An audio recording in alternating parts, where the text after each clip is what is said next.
السلام علیکم۔ بسم اللہ الرحمن الرحیم۔ آج کا ہمارا موضوع ہے تکمیل اللہ کے خوف کے متفرق احوال۔ قرآن شریف کی آیات اور حضور صلی اللہ علیہ وسلم کی احادیث اور بزرگوں کے واقعات میں اللہ جل شانہ سے ڈرنے کے متعلق جتنا کچھ ذکر کیا گیا ہے اس کا احاطہ تو دشوار ہے، لیکن مختصر طور پر اتنا سمجھ لینا چاہیے کہ دین کے ہر کمال کا زینہ اللہ کا خوف ہے۔ حضور صلی اللہ علیہ وسلم کا ارشاد ہے کہ حکمت کی جڑ اللہ کا خوف ہے۔ حضرت ابن عمر رضی اللہ تعالیٰ عنہ بہت رویا کرتے تھے، حتیٰ کہ روتے روتے آنکھیں بھی بیکار ہو گئی تھیں۔ کسی شخص نے ایک مرتبہ دیکھ لیا تو فرمانے لگے کہ میرے رونے پر تعجب کرتے ہو، اللہ کے خوف سے سورج روتا ہے۔ ایک مرتبہ ایسا ہی قصہ آیا تو فرمایا کہ اللہ کے خوف سے چاند روتا ہے۔ ایک نوجوان صحابی رضی اللہ تعالیٰ عنہ پر حضور صلی اللہ علیہ وسلم کا گزر ہوا، وہ پڑھ رہے تھے جب فَإِذَا انشَقَّتِ السَّمَاءُ فَكَانَتْ وَرْدَةً كَالدِّهَانِ پر پہنچے تو بدن کے بال کھڑے ہو گئے، روتے روتے دم گھٹنے لگا اور کہہ رہے تھے، ہاں جس دن آسمان پھٹ جاویں گے، یعنی قیامت کے دن میرا کیا حال ہوئے گا، ہائے میری بربادی۔ حضور صلی اللہ علیہ وسلم نے ارشاد فرمایا کہ تمہارے اس رونے کی وجہ سے فرشتے بھی رونے لگے۔ ایک انصاری نے تہجد پڑھا اور پھر بیٹھ کر بہت روئے، کہتے تھے کہ اللہ ہی سے فریاد کرتا ہوں جہنم کی آگ سے۔ حضور صلی اللہ علیہ وسلم نے ارشاد فرمایا کہ تم نے آج فرشتوں کو رلا دیا۔ عبداللہ بن رواحہ رضی اللہ تعالیٰ عنہ ایک صحابی ہیں، رو رہے تھے، بیوی بھی ان کی اس حالت کو دیکھ کر رونے لگی۔ پوچھا کہ کیوں روتی ہو؟ کہنے لگی کہ جس وجہ سے تم روتے ہو۔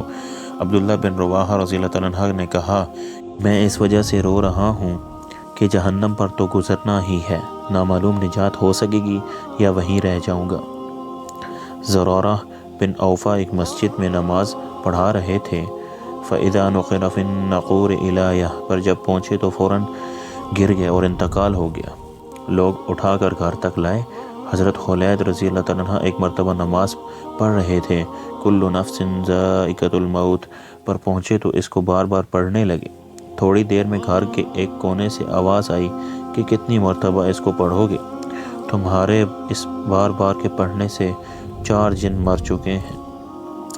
ایک اور صاحب کا قصہ لکھا ہے کہ پڑھتے پڑھتے جب وَرَدُّوا إِلَى اللَّهِ مَوْلَاهُمُ الْحَقِّ پر پہنچے تو ایک چیخ ماری اور تڑپ تڑپ کر مر گئے۔ اور بھی اس قسم کے واقعات کثرت سے گزرے ہیں۔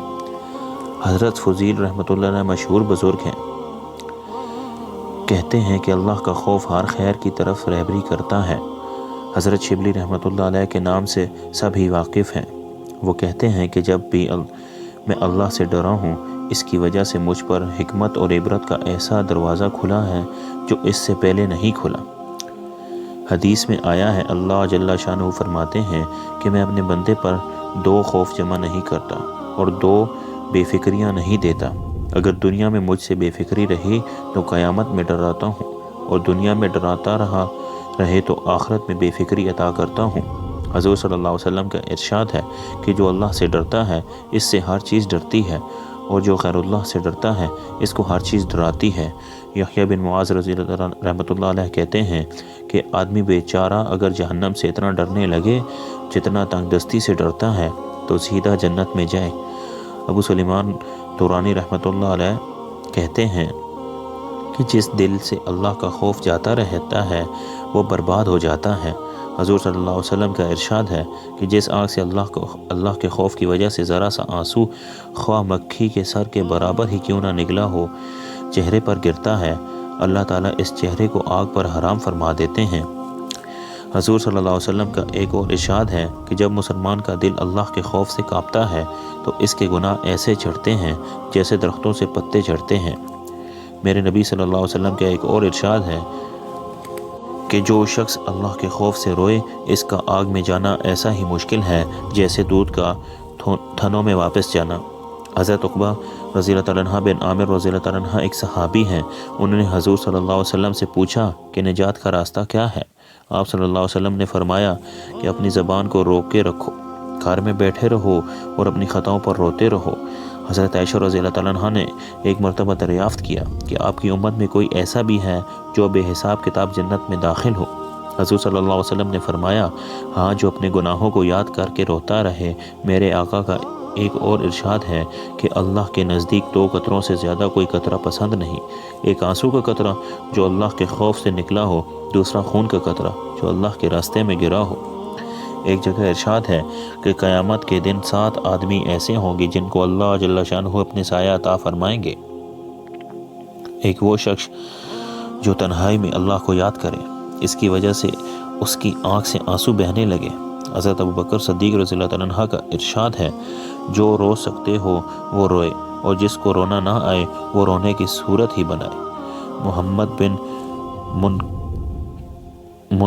منقدر رحمۃ اللہ علیہ جب روتے تھے تو آنسوؤں کو اپنے منہ اور داڑھی سے پونچھتے تھے اور کہتے تھے کہ مجھے یہ روایات پہنچی ہے کہ جہنم کی آگ اس جگہ کو نہیں چھوتی جہاں آنسو پہنچتے ہوں۔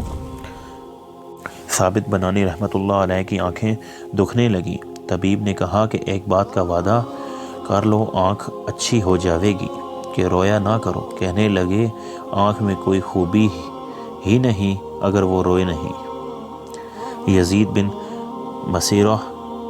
مصرہ رضی رحمۃ اللہ علیہ کہتے ہیں کہ رونا 7 وجہ سے ہوتا ہے: خوشی سے، جنون سے، درد سے، گھبراہٹ سے، دکھاوے سے، نشے سے اور اللہ کے خوف سے۔ یہی ہے وہ رونا کہ اس کا ایک آنسو بھی آگ کے سمندر کو بجھا دیتا ہے۔ قاب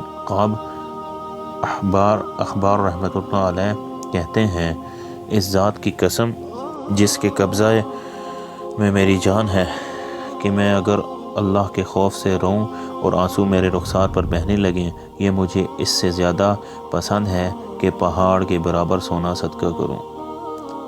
ان کے علاوہ اور بھی ہزاروں ارشادات ہیں جن سے معلوم ہوتا ہے کہ اللہ کی یاد میں اور اپنے گناہوں کی فکر میں رونا کیما ہے اور بہت ہی ضروری اور مفید، اور اپنے گناہوں پر نظر کر کے یہی حالت ہونا چاہیے۔ لیکن اس کے ساتھ ہی یہی بہت ضروری ہے کہ اللہ کے فضل اور اس کی رحمت کی امید میں بھی کمی نہ ہو۔ یقیناً اللہ کی رحمت ہر شے کو وسیع ہے۔ حضرت عمر رضی اللہ تعالیٰ عنہ کا ارشاد ہے کہ اگر قیامت میں یہ اعلان ہو کہ ایک شخص کے سوا سب کو جہنم میں داخل کرو، تو مجھے اللہ کی رحمت سے یہ امید ہے کہ وہ شخص میں ہی ہوں، اور اگر یہ اعلان ہو کہ ایک شخص کے سوا سب کو جنت میں داخل کرو، تو مجھے اپنے اعمال سے یہ خوف ہے کہ وہ شخص میں ہی نہ ہوں۔ اس لیے دونوں چیزوں کو علیحدہ علیحدہ سمجھنا اور رکھنا چاہیے۔ بالخصوص موت کے وقت میں امید کا معاملہ زیادہ ہونا چاہیے۔ حضور صلی اللہ علیہ وسلم کا ارشاد ہے کہ تم میں سے کوئی شخص نہ مرے مگر اللہ تعالیٰ کے ساتھ حسن ظن رکھتا ہو۔ امام احمد بن حنبل رحمۃ اللہ علیہ کا جب انتقال ہونے لگا تو انہوں نے اپنے بیٹے کو بلایا اور فرمایا کہ ایسی احادیث مجھے سناؤ جن سے اللہ تعالیٰ کے ساتھ امید بڑھتی ہو۔ بس میرے بھائی دوستو، جو کچھ پڑھا سنا اللہ پاک اس پر عمل کرنے کی توفیق عطا فرمائے اور دوسروں تک پہنچانے کی توفیق عطا فرمائے۔